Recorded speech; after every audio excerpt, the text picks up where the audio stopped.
يا أيها الذين آمنوا إذا نودي للصلاة من يوم الجمعة فاسعوا إلى ذكر الله وذروا البيع ذلكم خير لكم إن كنتم تعلمون فإذا أعوذ بالله من الشيطان اللعين الرجيم بسم الله الرحمن الرحيم اللهم صل على سيدنا محمد الفاتح لما أغلق والخاتم لما سبق ناصر الحق بالحق والهادي إلى صراطك المستقيم وعلى آله حق قدره ومقداره العظيم وبعد السلام عليكم ورحمة الله تعالى وبركاته بل ما شريف لا تي في لا جبو امبو فون اسلام يا فوليكان نوي الاكا كيسينا كهيناي الاكو كنن او بلاجلينكا على صنامه بي امبي كاتي مدين جمعه مصري لا مصري مي نوكا ما كو مسجد ابو بكر الصديق على صنامه امنا جي كا جمعه سليم بي وحكم كوننا انغا جي كالمامي كا خطبه لا منيون في الله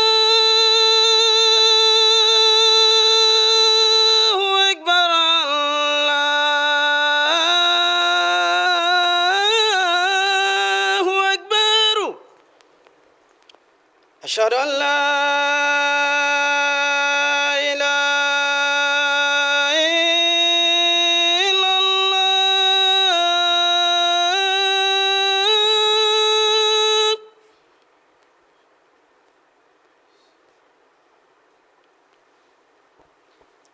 أشهد أن لا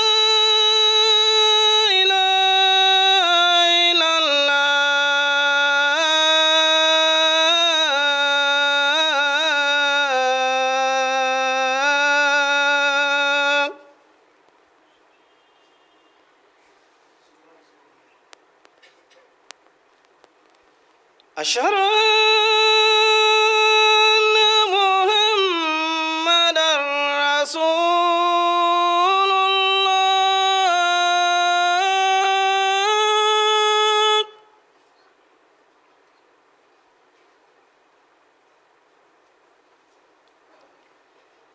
أشهد أن محمدًا رسول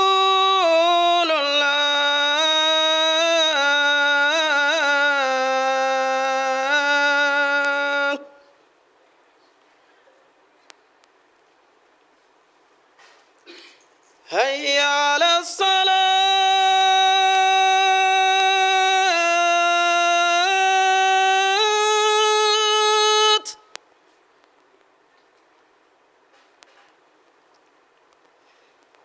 هيا على الصلاة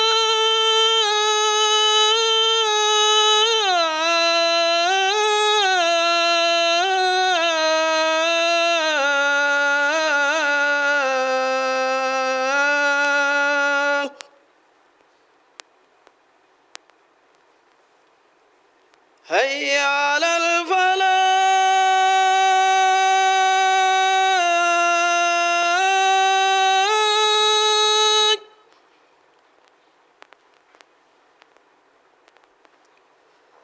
هيا على الفلاح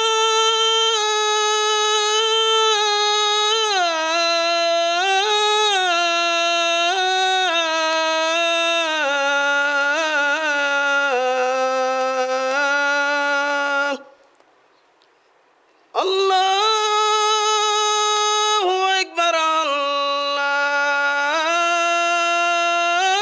الله أكبر لا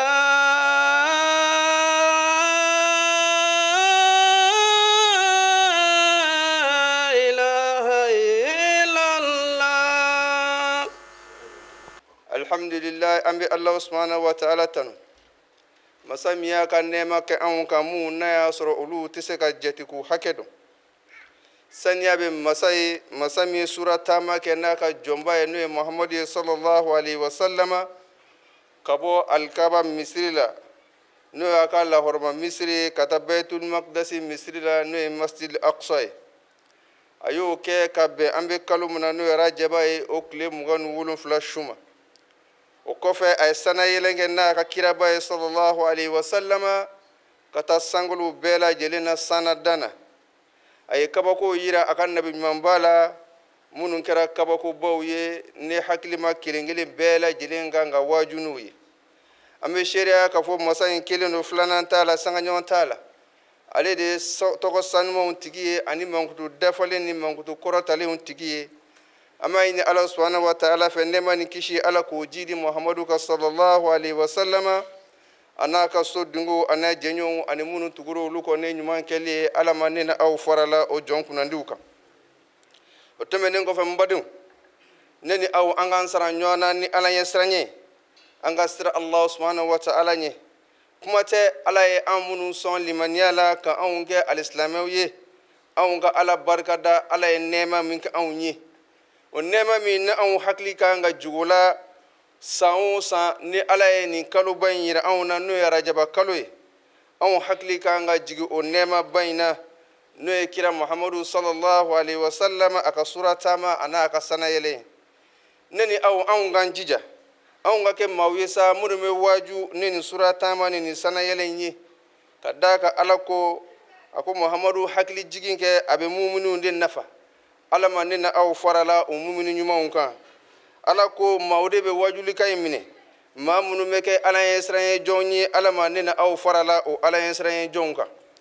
N badenkɛ n badenmuso, an y'a ye k'a fɔ kira sallallahu alaihi wa sallama a ye dalilu jɔ magan kafiruw kan, ka d'a kan olu bɛ dugumala in de dɔn. N'a kun ye Ala diya a kun na yɛlɛ ni Muhamadu ye sallallahu alaihi wa sallama k'a sɔrɔ a ma se Baitul Muqaddasi la. Nka a y'a dɔn arabuw bɛna fɔ olu ma se sankolo la fɔlɔ. O kɔfɛ o kɔsɔn a bɔra n'a ye magan ka taa n'a ye Baitul Muqaddasi la. An da sera o ma, a ye dalilu minnu jɔ kafiruw la, maa o maa ni Ala y'i da kunnadiya kama n'o dalilu yirali la i na limaniya. An b'a ɲini Alahu Taala fɛ limaniya ɲuman Alahu Taala k'o di ne ni aw bɛɛ lajɛlen ma. Nin sura taama ni nin sanayɛlɛ in, i k'a dɔn k'a fɔ a bolofara filanan n'o de ye ka bɔ dugumakolo in kan, a kɛlen kɔ ka kiraw olu kɛlen kɔ ka bisimila Baitul Muqaddasi misiri kɔnɔ. An y'o fɔ aw ɲɛna mun kɔsɔn maa kana na dalaminɛ kala sɔrɔ k'e bɛ kira wɛrɛ kɔ k'e tɛna tugu Muhamadu kɔ. Ala subhanahu wa ta'ala ye kira ninnu bɛɛ k'a kɔfɛ maa ye nin su in na a selila n'u ye. O tuma na fɛ bolo filanan n'o de ye ka taa sanfara la.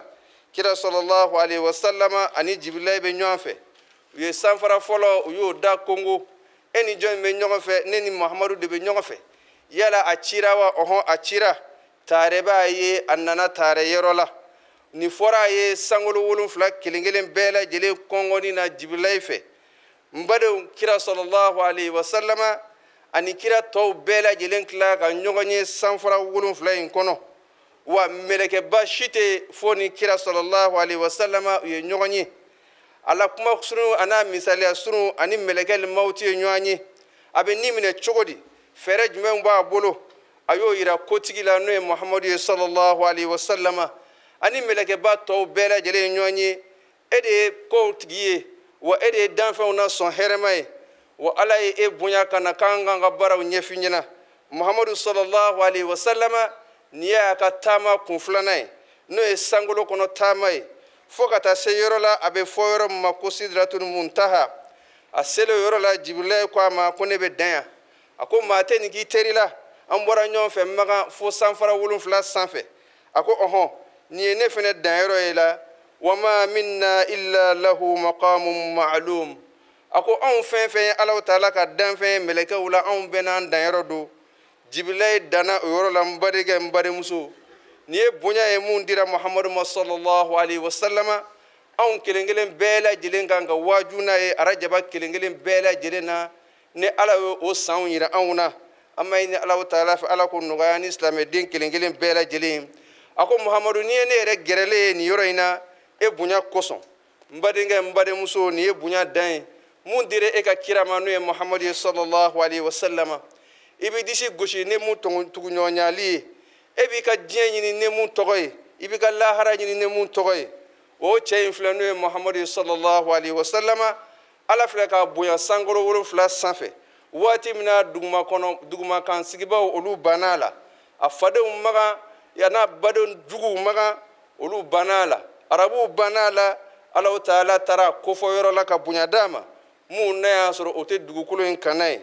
mbadenke mbademuso e min be tugu muhamadu ko sallallahu alaihi wasallama i k'a dɔn fɛnba don wa alaw taala ye bonyaba d'a ma i kana tugu a kɔ ni munafikuya ye i k'a tugu a kɔ o ka yila i jogow la o ka yila i kɛwalew la n'o tɛ e n'a wele ko munafiku olu de ye maaw ye minnu bɛ balo muhamadu tɔgɔ la nkalon kan minnu bɛ fini don nkalon kan minnu n'a y'a sɔrɔ silamɛya guloki b'olu kana nkalon kan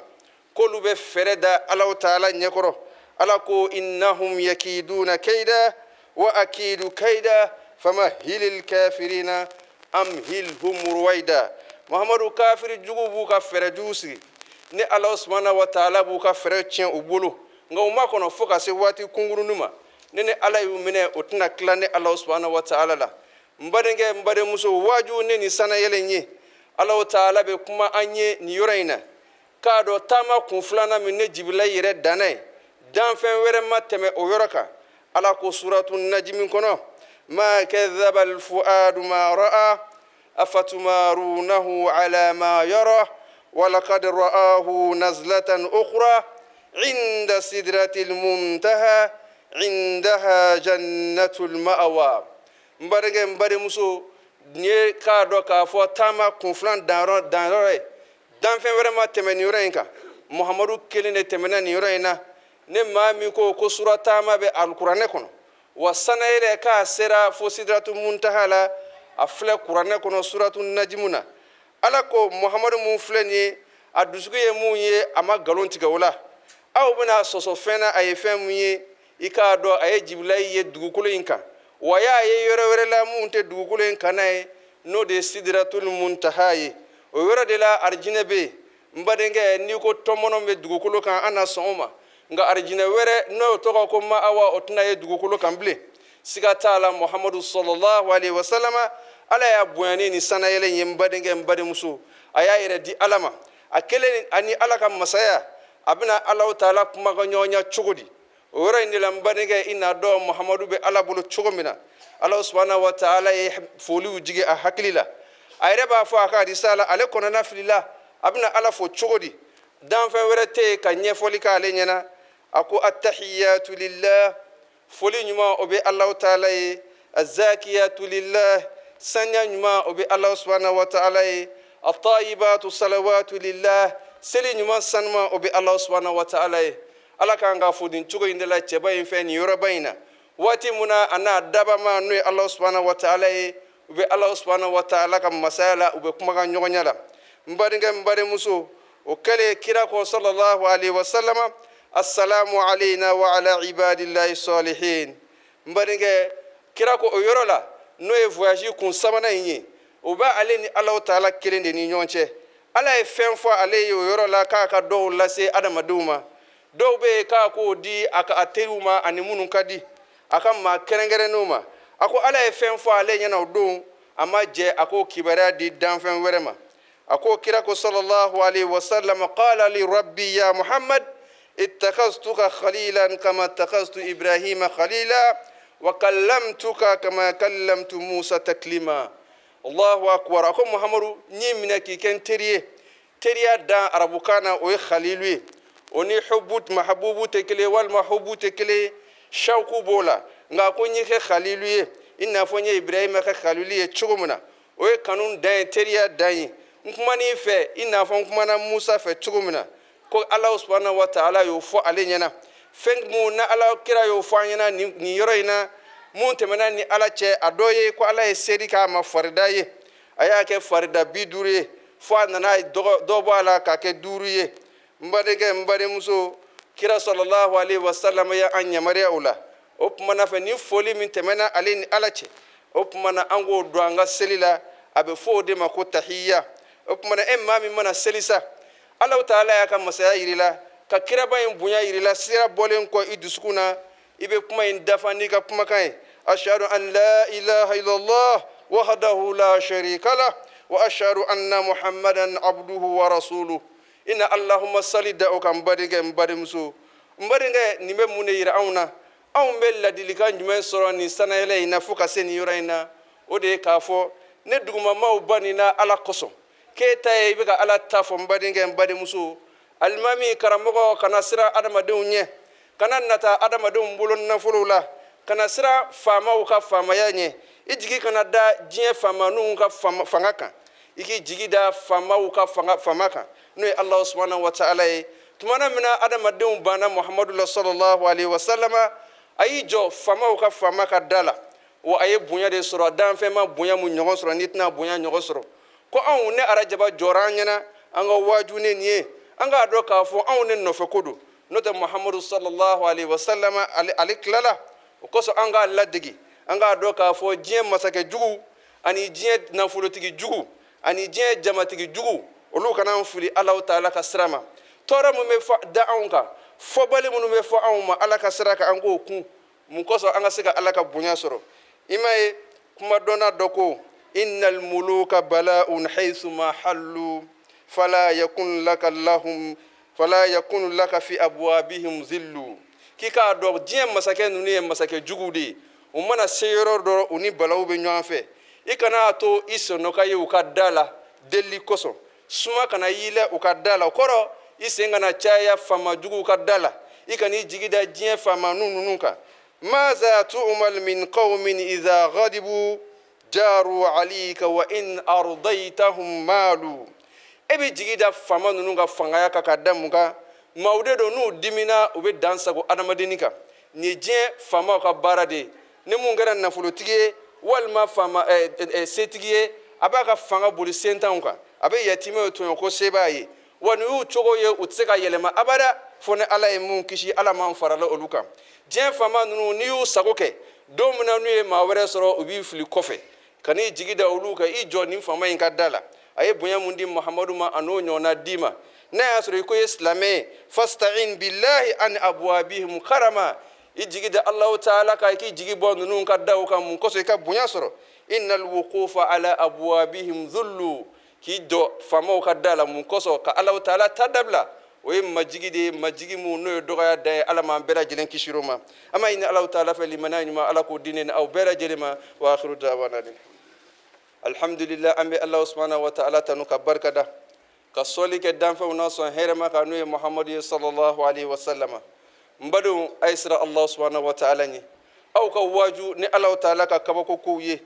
aw ka kɛ maa ye minnu bɛ sa ala ɲɛ siranya kan saya kana aw sɔrɔ lahala si la fo a k'a sɔrɔ u ka kɛ ala ɲɛ siranya ye an b'a ɲini alahu taala fɛ ala ka nɔgɔya ne ni aw bɛɛ lajɛlen muhamadu ni alahu subhanahu wa ta'ala tilalen o kuma in na teri ni teri tilalen o kuma in na alahu subhanahu wa ta'ala y'a ka ciw di a ka jɔnba in ma kira bɛ ala kalan ye a jiginna o cogo la fo a nana se musa ma alayhi salam a ko i ni ma a ye ɲɔgɔn bila cogo di a ko a ye seli waati 50 faridanya kan a ko taa fɔ ala ye ko ka ca i mantow tɛ se o kɔrɔ kira k'a di sala a b'a fɔ a tora tan ni ka segin na ani musa ni ɲɔgɔn cɛ fo alahu taala ye 50 in kɛ 5 ye a ko nka ne maa min ye 5 in kɛ ka ɲɛ a bɛ 50 ni a b'o baraji d'i ma ala m'o nɔgɔyara ne ni aw bɛɛ lajɛlen n badenkɛ n badenmuso nin de ye sanayɛlɛ ye kira sallallahu alaihi wa sallam a nana an sama fɛnba min na o de ye seli ye seli mun n'a y'a sɔrɔ a dila alisilamɛ de ma n badenkɛ n badenmuso ne maa n'i ye lasigiden bila tuma dɔ la i bɛ ci dɔw d'a ma lɛ bataki sira fɛ nka tuma dɔ la ci dɔw bɛ yen o bɛ tɛmɛ e n'i ka lasigiden in cɛ da ni da kira sallallahu alaihi wa sallam a welela in de la ka taa ala kuma ɲɔgɔnya sidratu muntaha sanfɛ an minnu bɛ yan anw ka waaju n'a ye fɛn min dira ma anw bɛɛ b'an disi gosi n'o ye alahu taala b'o de fɔ an ɲɛna o dun ye fɛnba yɛrɛ ye inna salata kanat ala almu'minina kitaban mawquta seli kɛra aw mu'minu ma waati la fɛn ye mun ye farida ye a ko inna salata tanha anil fasha wal munkar seli bɛ aw bɔ jogojuguw la ani kɔnkɔnw na n badenkɛ n badenmuso ɲininkali dɔ de bɛna i jɔ nin yɔrɔ in de la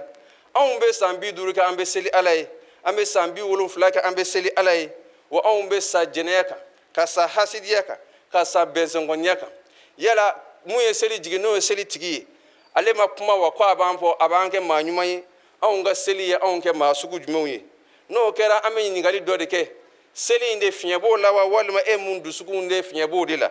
an n'a ye k'a fɔ ja adamaden kan ka kɛ fɛn dɔ de ye yanni ka seli o kɔrɔ i ka kɛ silamɛ ɲuman ye o kɔrɔ e yɛrɛ ka di alahu subhanahu wa ta'ala ma n'o tɛ seli in t'a bɛɛ lajɛlen n badenkɛ n badenmuso o kosɔn anw kan k'an yɛrɛ ɲininka anw ka seli in ye anw bila yɔrɔ jumɛnw na i b'o de ye anw ka jamana in na maa min n'a y'a sɔrɔ a ye san 10 caman kɛ seli la nga ni jogo jugu ni shitane de ɲɔgɔn sigiyɔrɔ ye siga tɛ mun na o kɔni ye k'a fɔ ala kan bɛ minnu ma n'olu ye silamɛw ye minnu ka seli b'u bɔ jogojuguw la n badenkɛ n badenmuso o jaabi bɛ e yɛrɛ bolo o ɲumana fɛ n badenkɛ n badenmuso kɛ ala fɛ i k'i yɛrɛ dilan o kɔfɛ i ka seli ala subhanahu wa ta'ala ye n'o kɛra i na kunnaja banbali sɔrɔ ala m'o dira ne ni aw bɛɛ lajɛlen ma n badenkɛ n badenmuso kosɔn ni arajaba ninnu o kan ka anw miiri jigin ka anw ka segin ala subhanahu wa ta'ala ma a kana kɛ dɔrɔn anw n'an ka nafolo sarakati an magow dilanni kama nin ye waati bɛɛ ye lahɔrɔma kalo don n mana nin sarakati bɔ n magow na dilan n mana nin sun n magow na dilan ko kun yɛrɛ ye mun ye ni ala ta'ala y'o fɔ an ɲɛna n'o de ye ka kɛ silamɛ ye i yɛrɛ kun ka di ala ta'ala ma dusukun ka di ala subhanahu wa ta'ala ma i ka kɛta n'i ka fɔta olu ka kɛ ɲuman ye anw ɲinɛn b'o kɔ anw sisan silamɛw anw ye kow bɛɛ lajɛlen kɛ diɲɛ kungo in de ye o kosɔn an ka hakili to an yɛrɛ la kira sallallahu alaihi wasallam don min na a taara nin sanayɛlɛ in na dalu bɛɛ lajɛlen dira a ma maa bɛ se ka kana gɛlɛya de n tɛ ala sago kɛ maa bɛ se ka ban de ko n dusukun jalen don nka dalu b'i bolo tiɲɛ tɛ kuma in na i tɛ se k'o fɔ ala ta'ala ye yɔrɔw yira a la jahanama ni arijinɛ na mun n'a y'a sɔrɔ n'i kɛra ɲumankɛla i na don kɔnɔ jahanama kɔnɔ n'i kɛra jugumankɛla i na se ala m'an bɛɛ lajɛlen kisir'o ma kira sallallahu alaihi wasallam a b'a fɔ a ka hadisa in na mun ne abi hurairata b'a lakale radiyallahu anhu a ko kira sallallahu alaihi wasallam ko ani jibrilayi bɛ ɲɔgɔn fɛ a ko olu ni ale ni jibrilayi bɛ ɲɔgɔn fɛ o tɛmɛna jamakulu dɔw la olu kɔni bɛ tilen ka sɛnɛ kɛ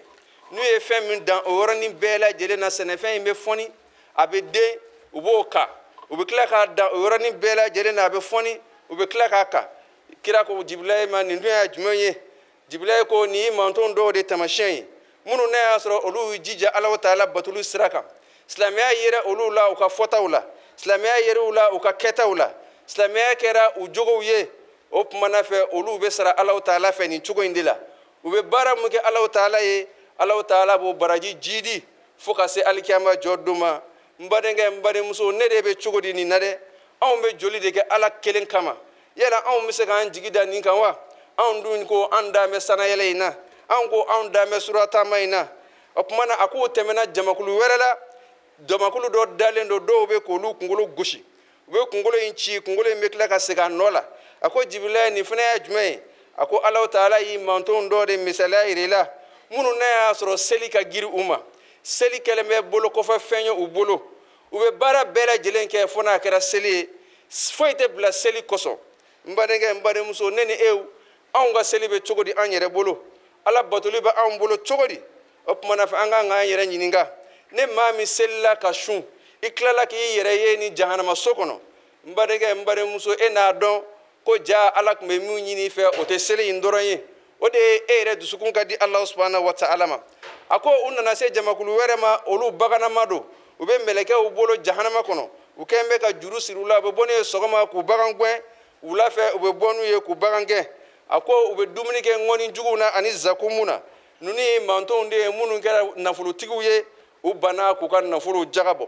k'a yirila k'a fɔ kira ɲɛ dara jahanama kan a ɲɛ dara a jinɛ kan e min kumakan ye an ma taa fɔlɔ ka na jɔnni dan b'a la ko nin ko yɛrɛ ye tiɲɛ ye dɛ n'a y'a sɔrɔ i ye maa kunnandi ye i ka kira ye a ye a ɲɛ la o kosɔn abubakar ninnu limaniyala a ka kumakan na ka da ka kira ye mun ye n'a ɲɛ ye olu y'o ye n'u dusukun ye an ma ɲini ala ta'ala fɛ ala m'an farala o jɔn kunnandiw kan a ko a nana se jamakulu wɛrɛw ma olu daga fila sigilen don daga kelen bɛ o kɔnɔfɛn kasa ka go daga kelen bɛ o kɔnɔfɛn kasa ka di nka maa ninnu u bɛ kasa duman sogo duman in to yen ka taa sogo tolilen in ta u b'o dun kira ko jibrilayi ma alayhi salam nin fana ye jumɛn ye a ko nin ye manton cɛman n'a musoman dɔw de ye minnu ye furu kɛ cɛ in a b'a ka halala to a ka so kɔnɔ ka bɔ ka taa haramu nɔfɛ kɛnɛma n'o ye muso wɛrɛ ye a na si o baara ye fo ka dugu jɛ a ko muso dɔ bɛ yen silamɛ don a selila a sunna nka a b'a cɛ halala to a kɔ so kɔnɔ k'o janfa ka taa cɛ wɛrɛ fɛ ye haramu sira kan ka si o baara o tuma na o misaliya de dilen filɛ e ma nin ye n badenkɛ n badenmuso hali n'a y'a sɔrɔ maa ma fɛn fɔ anw yɛrɛw ɲɛna anw seliba caman n'a dɔn ko anw sen tɛ arijinɛ ko in na ko nin mun fɔlen filɛ jaja nin na kɛ anw caman ta yɔrɔ ye ka da ka jɛnɛya tɛ kojugu ye bilen anw ka jamana in na kojugu tɛ bilen seliba ma kojugu tɛ bilen sunba ma arajaba joli tɛmɛnen ka n badenmuso n badenkɛ halisa e ma se ka waaju ka limaniya ɲuman sɔrɔ ama ina Allah taala fe limana ma Allah taala ko dinin aw bele jilima mbanege mbare muso ni ne wala ndawye adama denga nga mununta ana nyogona chama ni sana yelen ko ina mun ko so e ka rajaba kara kana ke to ya ye nyere yere ayi ibe ma chama ye ube sira ne rajaba jora ube sira sungolo nye kadaka olu malimanya nyuma so rajaba kono dusukuma sanya sungolo makono kono mbanege mbare muso ire sanya ika do ka fo foita ambla ala kotala ni sel ka don ko jahannama be mu ya finyina anye daraka olu chama unde be munu na yaso olu buna ke jahannama kono mogoye kadaka olu jogo manya kadaka olu make ala sagoye mbanege mumbo ke jiye kanu fola mogo ni sahaba olu ye ni ne famia ala ta ala kira muhammad sallallahu alaihi wasallam ka dinela ko ngayre sanya ka bajena o de be se ka kenga kuna jasro sababu an dum ban disi gosina nga seluye kan disi gosine arajaba sera kan na folo bo ala mogo ka ye ka shum mogo ka don ko shuna ite malo ya Allah subhanahu wa ta'ala me kala kutawla ikelena walma mawnyina ala ko femi haramunye o kere tala embadinge mbadi musu ika do ka fo jede be ki dusukun dan noro opma mbadinge mbadi musu nunu de walanda ye anga munu soro ni sanayele ina akana ka an bolo do wore oho barka na yinala baraji ube yinala hine be ke fantauna hine be ke firiatola olu be jidi na ya soro ere kanga jidi ne dusukumbila Allah ta'ala kanga jidi no islamia dusukunya ama ina Allah ta'ala fa ala ko dinin aw bela jilima ama ina Allah ta'ala fa manajma ala ko nuganin aw bela jilim anga jamana Allah ta'ala ka kulusma Allah ta'ala ka basiki fitne ani balawbe jamana en ko Allah ta'ala ka duga ama ina Allah ta'ala fa ko gelen min ko gelen Allah ta'ala ka jamana en kishama aqulu qawli hadha wa astaghfirullah alazim li wa lakum min kulli dhanb wastaghfiruhu innahu huwal ghafurur rahim wa qumu ila salatikum yarhamukum Allahu akbar Allahu akbar الحمد لله رب العالمين الرحمن الرحيم مالك يوم الدين إياك نعبد وإياك نستعين اهدنا الصراط المستقيم صراط الذين أنعمت عليهم غير المغضوب عليهم ولا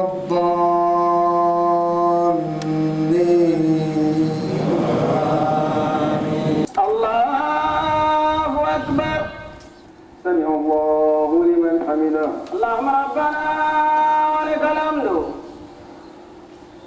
الله أكبر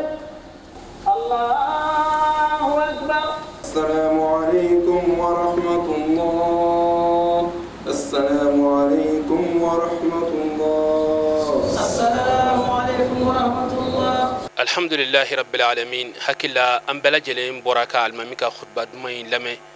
sana yele nafa munun bala ani fasamantiya munun bala ani kalon yere horma munun be kalon kornana hakilla bela jele ya fam wala ame duaw ke ya rabbi almami la dilika munun ke alaka afameu dama ay duaw munun du jamana ye ani ay duaw munun du islamawi ya alaka duaw nunu mine alako ke kira bunya kama alako ke sharfu horma ko son salli ala muhammad o temenen ko fe ni ala sonama anga la dala ambake chuga mina anga imamba ambolo koro mina nyingal dama damanna ya no ci amba fo almami assalamu alaikum wa rahmatullahi ta'ala wa barakatuhu o temenen ko fe anga nyingali folo be ke almami retto ana jamuna gali flana fen foyten ko sababu tala almamiya ere sorola afa sababu jumay abi anjabe wala inshallah a'udhu billahi minash shaitanir bismillahir rahmanir rahim rabbi shrah li sadri wa yassir li amri wa hlul 'uqdatan min lisani yafqahu qawli assalamu alaykum wa rahmatullahi ta'ala wa barakatuh ambadi sherif la tepe amba fo ko sebe amba fo islamiya fuli me fuli nyashi anga sherif kayre mamun kan tebe sababu nyumay mba to islamu bela jede ubsaka alaka puma kame chukuna akumana ma fu no fu dile ko fe yen ni ngani ni ngali muna yen ngani ni ngali nke ma ni fe ka hakatu anga barga daw sigi atiguma ala barga dalin ko fe amma fa barga da munu segena ko ganna fu ni du onga kalanda fe ta amba barga da munu segena sanju koro ani fion koro mu ko so onga se ka balu ni moso munu faturu la ala ka hiluna ala ka yafa kuyi de ko trawre akumana fe mbe ya fa ma bala kati medina almamiya in sababu de ka fo nere dugu indendo akumana fe Allah ta'ala ka naudo anaka latikawdo akumana fe na Allah ta'ala yi doni dima o kuma na fɛ i ye danaya sɔrɔ dugumɔgɔw bolo o kuma na fɛ o de kɛra alimamiya in sababu ye o kuma na fɛ kabini juma kɛra la ne de bɛ juma seli ni mɔgɔw ye nin yɔrɔ in na. hakila an ye alimami tɔgɔ mɛn o bi fana sababu min y'a to alimamiya sɔrɔ a ye alimamiya sɔrɔ aw ye faamuya sɔrɔ o la o la an ka ɲininkali kun filanan bɛ taa ka i jɔ mɔgɔw ɲɛfɛ ka sali a tɛ taa dɔɔni kɔ ka alimamiya kɛ a tɛ taa kalan kɔ o la kalan sira kan an ka alimami a ka se ka ɲɛfɔli k'an ye a ye kalan kɛ yɔrɔ jumɛnw na o tɛmɛnen kɔfɛ alimamiya kɔfɛ yalima bolominɛ yɔrɔ wɛrɛ b'a bolo min ni alimamiya baara tɛ kelen ye wa. alhamdulillah an bɛ ala subhanahu wa ta'ala tanu fɛn min bɛ y'a faamuya bɔ la nin baara in ye a tɛ taa i y'a fɔ cogo min na fo dɔɔni ka y'i la mun kosɔn ala baaraw de don kɛcogow de b'a la ani kɛkun de b'a la a tɛ taa o kɔ nka mun ye kalan in ye an t'a fɔ k'anw kalan na a da kan i mana kalan cogo cogo dɔɔni don nka ni ɲininkali bɔra kan sa wajibi ye jaabili kalan in an y'a kun fɔlɔ kɛ kati dugu in kɔnɔ an y'a kun fɔlɔ kɛ an fa bakari sidibe ka madrasa la n'a bɛ fɔ o ma subulu salam ale fana kalala bɛnkɛ de bolo n'o ye segu jakite ye segu jakite an ɲɛ yɛlɛla kan ni karamɔgɔ min to ɲɔgɔn fɛ o ye usumani kalafo ye o kuma na fɛ an ye kalan kɛ ka madrasa la o kɔfɛ an taara kalan kɛ hilali la ne ye sufɛna darame ka kalanyɔrɔ ye o kuma na an ye kalan kun filanan kɛ yen o kuma na o kɔfɛ alahu taala ye nɔgɔya k'an ye n taara université la ne bɔra université de la an ka kalan laban kɛra o de la n'o ye université islamique de Saï o bɛ Niger jamana la o kuma na n ye san 4 kɛ yen n bɔra faculté min na o ye faculté kuliyatul lugha wa dirasat islamiya arabukan kalan ani silamɛya kalan n bɔra n'o de ye alhamdulillah ala ye san 4 ala y'a nɔgɔya an ye na alahu taala ka dɛmɛ an'an bangebaaw ka duwawu ye an tor'o kɛ ne kunna wolo ye ka segin mun ye alimamiya in kɔfɛ alhamdulillah an bɛ ala tanu ka ala barikada kabini an nana fɛnɛ alhamdulillah ale alahu taala ka dɛmɛ na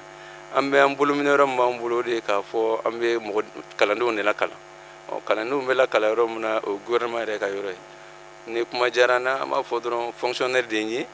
n ye professeur de lycée de ye professeur principal de lycée o kuma na fɛ n bɛ lycée Baminata Diallo la n'o b'a fɔ Elbade n b'o la kabini 2000 donc fo kana bi la an bɛ ala subhanahu wa taala tanu k'ala barikada. hakilila filɛbagaw bɛɛ lajɛlen ye jaabi ɲuman sɔrɔ ni ɲininkali ninnu na an ka ɲininkali laban min bɛna kɛ alimami fɛ misiri o misiri i bɛ taa sɔrɔ nɔgɔya b'a la gɛlɛya b'a la yalima misiri a lahaliyaw bɛ cogo di a ka se ka ɲɛfɔli kɛ an ye ani misiri in fana a mago bɛ dɛmɛ dɔw la wa a ka se ka dɔ fɔ an ye ɲininkali laban o ye welewelekan jumɛn bɛ ale bolo k'a ɲɛsin maliyɛnden bɛɛ lajɛlen ma k'a ɲɛsin silamɛ bɛɛ lajɛlen ma kɛrɛnkɛrɛnya la maa minnu ni juma khutba tɛ fu u kɔ n'olu sigilen bɛ ka se ka jamana in alimamuw bɛɛ lajɛlen ye kelen kelen ka se k'u ka kumaw lamɛn kelen kelen a welewele jumɛn b'a bolo ka ɲɛsin u ma. an bɛ alahu taala fo k'ala barikada misiri an b'ala tanu baara o baara gɛlɛyaw de b'a la an bɔra k'o de fɔ kutuba kɔnɔ sisan maa t'i ka ala baara bila gɛlɛya ye nka i bɛ ala deli ala ka gɛlɛya ninnu nɔgɔya o kumana fɛ gɛlɛya minnu b'a kɔnɔna la olu dɔ ye misiri yɛrɛ matarafabaliya ye silamɛw fɛ nka olu ye baaraw ye minnu n'a y'a sɔrɔ olu bɛ taalen ɲɛfɛ o mana bɔ yen an b'a dɔn k'a fɔ silamɛya mana kɛ cogo cogo n'a y'a sɔrɔ ala bɛɛ tun bɛ sɔn a ma gɛlɛya tun tɛ y'a la nka mun yɛrɛ kɔni y'a nisɔndiya kosɛbɛ o de k'a fɔ dugu in alhamdulillah an bɛ ala subhanahu wa taala tanu a denmisɛnw silamɛya b'u bolo o mago bɛ silamɛya in na dugu in an ka maakɔrɔbaw bɛ yen minnu n'an baw n'an faw minnu n'a y'a sɔrɔ olu b'an dɛmɛ cogo bɛɛ lajɛlen na n'u bolola nafolo ye n'u ka miiriya ɲumanw ye vraiment o bɛ ka hakili sigi nin baara in na kosɛbɛ ka yira n na k'a fɔ dugu in kɔni kɔnɔ alhamdulillah hakili sigiyɔrɔ b'an na ɲɛjɔyɔrɔ b'an na an b'a dɔn k'a fɔ ɲugun tɛna kɛ silamɛya la ni dugu in kɔnɔna la an bɛ welewelekan min da o de ye k'a fɔ an ka misiri mɔgɔw yɛrɛ ɲɛ b'a la an bɛ weleweleda de da ni maa minnu bɛ se k'an dɛmɛ ŋaniya b'an na ka misiri in k'a bonya misiri in k'a fɛrɛ mun kosɔn silamɛw bɛ se ka ala bato kɛ lafiya kɔnɔ cogo min na o de ye welewelekan ye an ma mun fɔ misiri in na kuma laban min na an b'o fɔ n'o de ye minnu bɛ ka nin émission in lajɛ